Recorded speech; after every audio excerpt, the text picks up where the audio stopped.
Hi guys, welcome back to the channel. So today we're going through 10 ball mastery exercises that'll help you become more comfortable and confident on the ball. Let's go.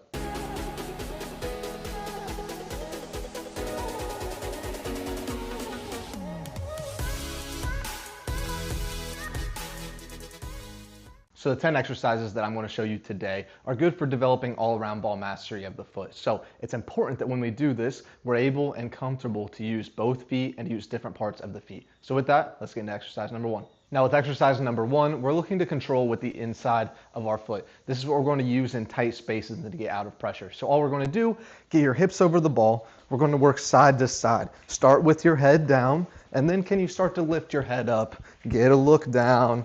Can we get our head up and start to make that habit?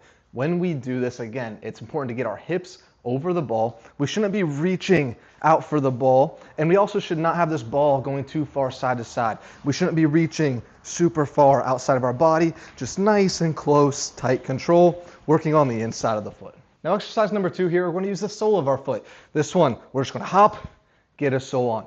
Hop, sole on. If we're a little bit more advanced, can we then start to speed it up a little bit, get a rhythm? If we're a beginning player, that's okay. Just take it slow, nice little hop. Don't be reaching out too far for this ball. It shouldn't be rolling all over the place when we do this. Just get the ball under your hips, get those toe taps, use that sole for exercise number two. Now with exercise number three, we're gonna go inside, outside touches. So you can start out on your strong foot. I'm left-footed, so I'll start there. Just an inside tap, outside tap. Just inside, outside. It's important when we do this, we've got to move our plant foot. So don't be taking this touch and then reaching, crossing your body, looking a little bit awkward there. Make sure as we take this touch, plant foot moves and we're low. Okay, inside, outside, outside. And then you can start to move into different spaces a little bit, working side to side, using both our strong foot and our weak foot here. Key is moving that plant foot with us so we have a nice base and nice balance when we do this. Now on to number four, we're going to work with that sole again, but instead of staying in place, we're now going to do that side to side movement that we just did with the inside outside, just with the sole of our foot. So we're going to roll that ball across and stop. Can we look to get on a little bit of a hop, hop and stop, hop and stop. Once we're a little bit more advanced, more comfortable with it, can we start to have a nice rhythm? Maybe we can get our head up a little bit. If you lose the ball, that's okay. Just get your head down, roll side to side there. On to exercise number five, we're going to do a V pull or a V cut. There's a lot of different variations we can do here, but I want you to start reaching across your body, pull back, inside the foot, opposite direction. Now we go right foot, pull, push, working in that V shape. What we're imagining, as we pull this ball back, a defender's reaching in.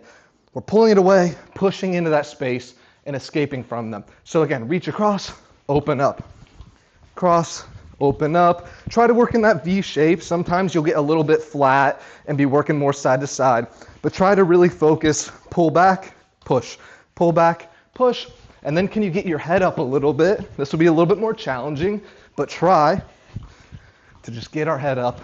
Now on to number six. We're already halfway done with these 10. It's gonna be the L cut, the L turn. This is one that wingers love to use. With the V pull or the V cut that we did previously, we're keeping that ball in front of our body and pushing. Now we're acting like we have pressure from side on here. This pressure's coming in. Can we pull behind the leg, shielding the ball? If the opponent wants to win the ball here, they either have to step back and let off with the pressure, or they come through your plant foot and they take a foul, maybe a yellow card. So we're just gonna pull back, cut behind, pull back, cut behind. All right, you're going to want to take a touch in between here. You're going to start to work backwards. But we just pull back, cut, pull, push, okay? So maybe we can get a little bit of a rhythm here. If you start to work too much in one direction, you can take a touch and slow down. But all we're looking to do here, pull back with the sole, push behind that leg, escape out of pressure. Number seven, we're going to start to throw a little bit of a fake in here against the defender. So we're working on step overs. We don't want to just stay in one place and be stepping over the ball and never getting touches on it, right? So all I want, you can use inside of your opposite foot. You can do outside of that same foot. I'm going to go outside of the same foot. We're just going to push, step over, push, step over, push, step over, push, step over. If you need to take an extra touch in between, that's okay as well. You can push, step over, reset. Go with that other side. Push, step over, reset. Okay, if you want, You can throw a little bit more of a fake. Maybe we go one way, push, step over, act like we're going in one direction, be a little bit deceptive here. On to number 8 now. We're going to go back to the inside of the foot, very similar to the very first one we did. At first, we're just working on those foundations, getting our head up a little bit, just working side to side. Now, we're going to work in a croqueta, which is famous by Iniesta, used it a lot. A lot of players in tight spaces. It's that quick shift, touch, and then instead of just going back and forth, it's a quick shift and stop. Shift and stop. Moving that ball side to side, having the ability to control it off of a quick touch and stopping. Now in game, what's really good here, instead of just stopping the ball, can we touch across and escape? Typically we're looking to draw a defender in, we touch, push, escape out of pressure going forward, but also can we work in different directions? We can do some variations of this. We touch across, can we escape going backwards? Can we maybe do a little bit of a shuffle and then turn it into a scissor? We push, fake, and go. Really what we're looking to do though is just move this ball side to side and have control. So we just touch, stop, touch, stop. I'm on this rubber gym mat flooring, so the ball's probably going to roll a little bit more for me here than if you're on grass or wherever you are. But we just touch, stop. Again, nice and quick, shifting side to side. On to number 9 now. Gets a little bit more challenging at this point. We're going to work a sole roll into a step over. So we're going to roll inside just like we did earlier on, number 3. Just going side to side here, but instead of just side to side, we're going to roll and use that same foot, roll, scissor, and then bring that ball back. Okay, so we step around the ball, the scissor there, roll with the left foot, fake that we're going that way, go the opposite direction. Then we get on the right side. Again, we roll, scissor, and go the opposite direction. If you have a little bit more space than I do here, maybe you set up a goal, some mini goals, have a pass, have a finish, have something game realistic at the end of this.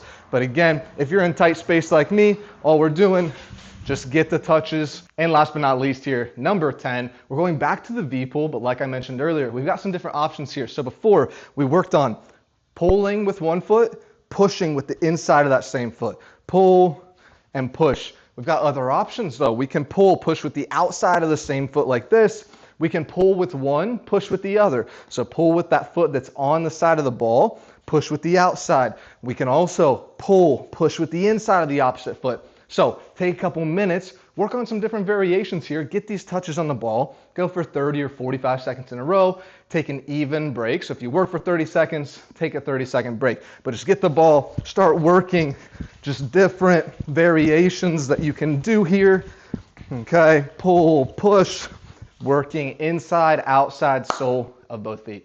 So those are 10 ball mastery exercises that you can do in tight space or on a field, basement, backyard, turf field, grass field, garage, whatever it is, it doesn't matter. What's important is getting touched on the ball. So if you do this regularly, do it 3-4 times a week, getting on that ball a little bit more than your teammates, more than the opposition. When we get on the ball and we do these exercises, you're going to see your technical ability improve, not just with your strong foot, but incorporate everything with your weak foot as well. So if you made it this far, thank you. Be sure to like, subscribe. Let me know in the comments what else you need help with. Catch you in the next video.